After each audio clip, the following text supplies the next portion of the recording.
What's up? I'm Mat McHugh. You're watching the AU Review. You're in the midst of a tour around the country.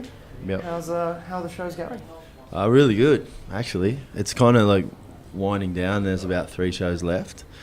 And I think like the vast majority have been sellout shows, and I think people kind of haven't really known what to expect so much on the tour because I guess the last record that I did under my name was pretty mellow. It's like pretty acoustic, and that's not necessarily what the show is. So we're kind of having people a bit confounded at the start of the set, but by the end everyone's been up and dancing and sweating and stuff. So it's been cool. It's been fun. So what is comprising the set? I imagine a bit of a mix of your catalogue. Yeah, we're approaching it differently. Like we were in the States last year for a tour for a month, and we were kind of like a couple of weeks early, and we put together the set. We're in this like flea-bitten rundown motel in East LA. It was horrible, and we had like I got a couple of old Akai MPCs, and we were chopping up drums and mashing stuff together. So my idea for it is we're kind of coming in a sound system kind of fashion where it's the traditional idea of a band doesn't exist in what we're doing. So we have we have a really heavy kind of dubby dancehall-y rhythm section. So MPC, old analog bass synth running out into a bunch of big amps, a couple of guitars, horn section. It's kind of like taking the next step from what I was doing with the Beautiful Girls and just making the rhythms kind of heavier and more dub-wise, and it's that, and it's just so we're thinking it's the Beautiful Girls where it left off and just amplifying that, Yeah. And I think that's kind of been a little bit shocking because people have thought, this is going to be really chilled out, and it's still pretty chill, but it's definitely more of a reggae kind of dancehall affair. How come you think it went down that route in terms of that kind of exploration of the older tracks, versus going more chilled out? I mean, what was the reason for going that direction? Well, there's a couple of reasons, like when I did that last Beautiful Girls record, Spooks, I kind of pieced that together in my mum's basement, and what had happened is I'd got all these drums and chopped them up and made a record, but I was conscious in my brain that I wanted to make it sound like a real band playing the songs. Yep. And that was always weighing on my mind because that's what I thought people's perceptions of the Beautiful Girls was.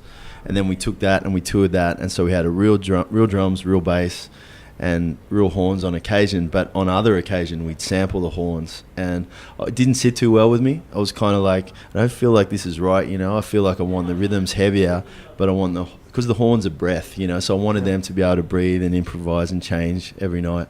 So I just basically had the idea I wanted to flip it and kind of have the drums and the bass sequenced and heavier, and then bring the real horns into it more. And the second part of it is I equate what we're doing now as just the continuation of the Beautiful Girls. It's not a diversion. It's not I've gone all of a sudden mellow and acoustic, So it's it's very much a continuation of where we would have been at in 2014 anyway. So the rest of the year, what is it holding for you? What's after the tour? Are you going to be heading back overseas?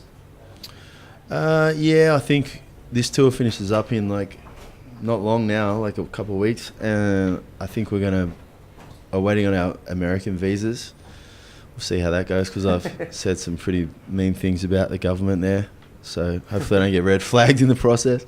But if we get those, we're going to go back and do a bunch of touring because I've spent a lot of time there, and we're going to make a record. Is America and then a record, that's the priority, and then we're going to do an album tour here and go back to America and Brazil. So it's just kind of like the same thing we've been doing for a long time, just independently, and just try to do a record as best as we can within our time frame and our budget, and then just kind of hit the road and just brick by brick by brick. We've purposely never signed a record deal or had any of that kind of thing come into it. So we've always just chipped away, and that's what it's the same crew. It's the same people that pretty much everyone on stage has been in the Beautiful Girls. We're working with the same crew, same people. It's just just moving it forward, little bit by little bit, and it's good. It's the way to do it. So will the next sort of phase be heavier, or is it versus kind of the chilled out Yeah, I think it'll be. Well, it's definitely going to be a heavier record than my last one. That was just kind of a sort of an anomaly, you know. That was just I had 12 really pretty chilled songs laying around and just recorded them really quickly and gave it away. I think the next one, I'm kind of viewing it as the continuation from Spooks, the last Beautiful Girls record, and like I mentioned, just kind of that sound and that style, but just heavier, more kind of tough rhythms, you know, I think is the starting off point anyway. And the 3 shows that you've got left, where are they taking you? Do a bit of a plug for them. Yeah, well, one of them's we're doing the main stage at St Kilda Festival, which will be amazing. I've done it once before with the Beautiful Girls, and it was just gigantic. Arguably, probably the biggest thing we ever did. And so we're looking forward to that. And the other 2 are around that. They're the Western Port in near Phillip Island, San Remo, and then the other one's the Torquay Hotel, which is down near Bells. So they're kind of, the summer tour is this, you know, it's funny, but it's true, is that I just kind of traditionally want to book all these shows in the month of January just to kind of go to the beach and go surfing, and then it's like my vacation, you know, because we slug it out in the year, and we might be in Kansas and it's minus 30, you know, and for 1 month a year we just get to chuck our boards in and go surf and have a good time. So these are the 2 beach gigs, and then I think the last show is the St Kilda Festival. So then we'll get back to the States. Fantastic. Well, can't wait to hear what comes next. Yeah, same. And thanks for taking the time to talk to us today. Thank you.